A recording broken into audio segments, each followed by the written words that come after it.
2 years ago, I saw the most incredible photos showcasing Lake Clark National Park right here in Alaska. Since then, I've gone down the rabbit hole of trying to figure out whether a visit to Lake Clark was really worth it. Because let's be honest, at a few $1,000s a person, this remote national park is one of the most expensive and the most difficult to get to. And today, Tyler and I are finally figuring it out for ourselves if Lake Clark National Park is really worth a visit.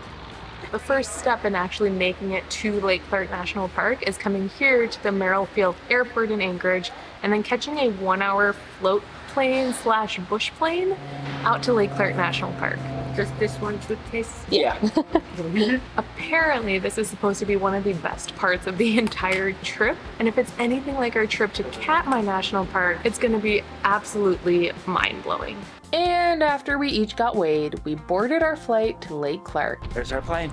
It was just as amazing as we thought it would be. After I snuck in as the co-pilot, we flew over a giant mountain range, an incredible river valley, stunning blue glaciers, and even over an entire colony of harbor seals, eventually landing over the clear blue waters of Lake Clark. Hello. Hi. Thank you. That was a cool flight. I landed on a gravel runway for the first time. So we got the Butlers, the Rustlers, and then the Raarup. Yeah. Did I say it right? Yes, Yeah, you did. All right, so yeah, if you guys want to follow me, I'll show you around. Your bags will be gotten. You'll move them to where we need to go. So yeah, if you guys want to follow me, I'll show you guys around. We have officially made it right here into Lake Clark National Park, and because our plane ended up taking off a little later than we thought, our first activity is actually our included dinner. Dinner turned out to be an incredible 3-course meal, and somehow, even though I am utterly stuffed, Tyler convinced me to go on a hike today.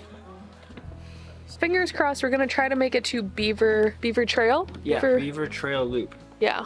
I think. Tyler, you go first. Me first?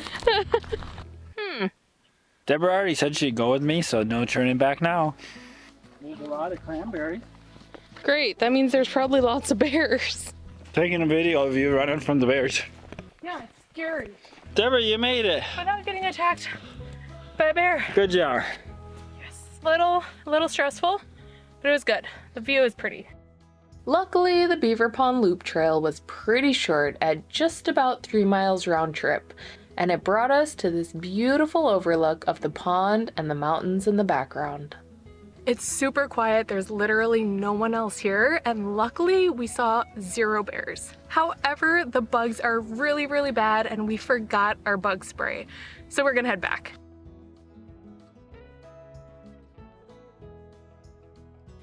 We made it! We made it without getting attacked by a bear. How many mosquitoes though? 100,000. So many mosquitoes. I think I got bit on my head a couple times. Good morning. It is about 7:30 in the morning. That's when breakfast is. And I just have to say this is the earliest that we've been up since we moved back to Alaska. It's a bit early for us. Thank you for the beautiful morning, for the sunrise and calm waters.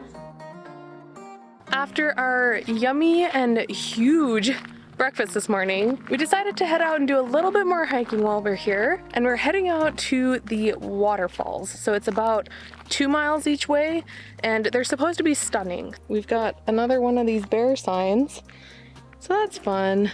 8:52. 52. I'm looking at all trail. All right, sweet. We made it to Canalean Falls, and it was actually not a bad hike.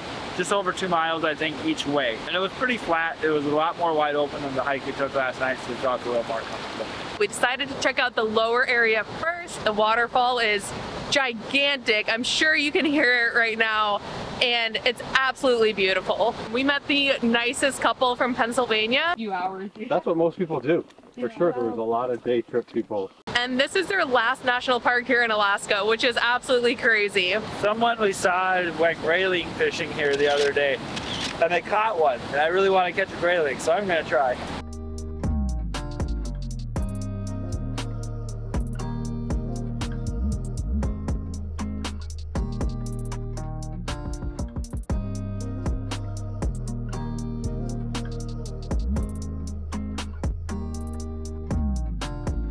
I didn't catch anything. I saw a lot of grayling out there, but I obviously don't know how to fish one. Next time. And even though we were a little bummed that we didn't catch any grayling, the views of the waterfall and the fact that we had the entire place to ourselves more than made up for it. And in our opinion, made the hike 100% worth it. Plus, we still had the entire upper falls to explore.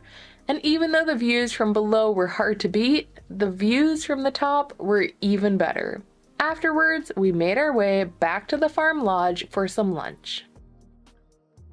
So for lunch, the farm lodge provides like box lunches or bagged lunches for all of their guests, and essentially when it's dinner the night before, you can just kind of choose what you'd like for lunch the next day. So for lunch today, we have a cream cheese and cucumber sandwich, a bag of Doritos, an apple, some yummy trail mix, which I chose before realizing there was trail mix in our room already, and a very well-deserved Coke. Mine is not as healthy as Deborah's. Mine's a turkey and cheese croissant, Hawaiian original potato chips, a Milky Way, and a cookie, and a Coke.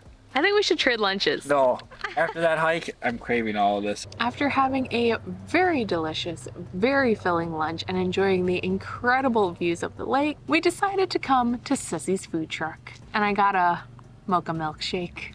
The prices are actually really reasonable, and while we're here, we thought we would kind of give you a little tour and layout of the Port Alsworth area. So over at number 1 is the lodge. This is where we're staying, this is where we have all of our meals, and this is where you have the best views of the Hardenberg Bay. I thought this would be the perfect time to bring you guys on a quick little tour throughout the property and show you guys our room. So there's actually 2 different cabin types on site. 1 through 4 are these bigger kind of triangular shaped cabins, and then 5 through 10 are the same as ours. So let's go inside. This is our home for last night and tonight. It's gonna probably be a really quick tour. Right here, we've got a little chill out spot where we can eat our food or just hang out or sit.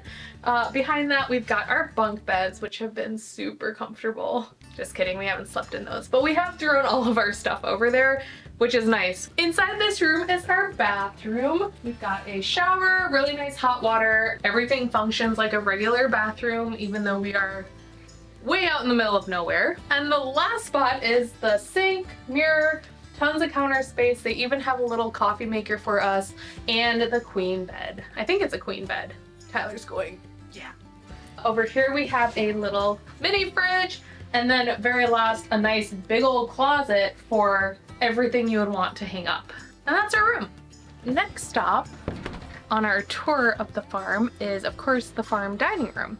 This is where we have our breakfast, our dinners. They have free Wi-Fi up there, so you can just kind of lounge and chill out if you want. And that's kind of right in between the cabins, up the hill. Right past the dining room, there is the fitness room. You want to do some more working out?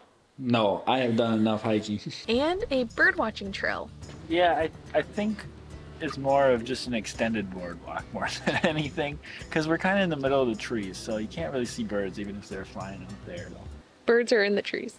Oh, that's true. But it's very peaceful. It's a good place to have your coffee. They have a little table. Right next door is the Cranberry Cache. You can get all sorts of little goodies here. You can rent canoes for the day, and they have a really nice little cafe as well. The Cranberry Cache is also where you can rent bear spray for the day in case you didn't bring your own. That brings us to number 9, which is where we are right now. It's the food truck. They have all sorts of burgers, grilled cheese, milkshakes. The milkshakes are also fantastic. If you make your way over to number 10, that is the National Park Visitor Center, which we actually made a stop at earlier today. In addition to learning about the area, getting all the info on the local salmon population and the local bears. Here's lovely Lake Clark. Yeah. We are right here in Port Alsworth.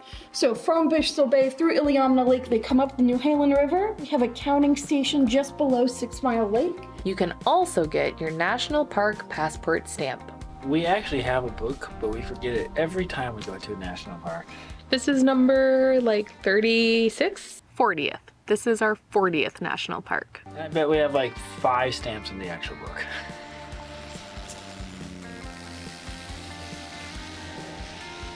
Now this area we haven't really explored at all, but But if you're up for a walk, you can find the local post office and the local school. If you go to number 9 and keep walking, that brings you to all of the trails in the area. And essentially that is Port Alsworth. Our last night in Lake Clark ended with some great company, incredible views, and one of the best dinners we've ever had.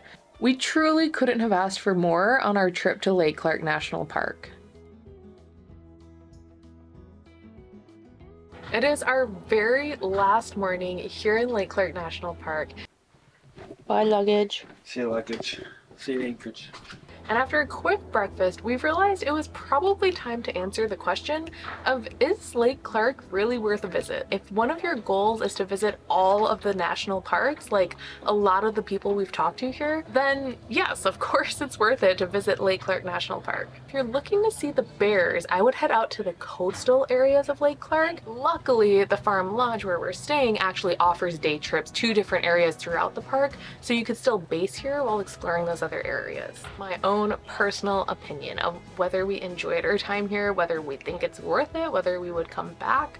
Honestly, we would say yes. We had the most incredible last couple days exploring what turns out to be our 40th national park. We had a great time just enjoying the views, and I'm pretty sure we gained about 10 pounds each just from the amazing food that we've had over the last few days. So if you're planning a trip to Lake Clark, make sure to leave any other questions or comments you have below, and we hope you have the most incredible time. So make sure to subscribe, and we'll see you in our next Alaska adventure. Bye!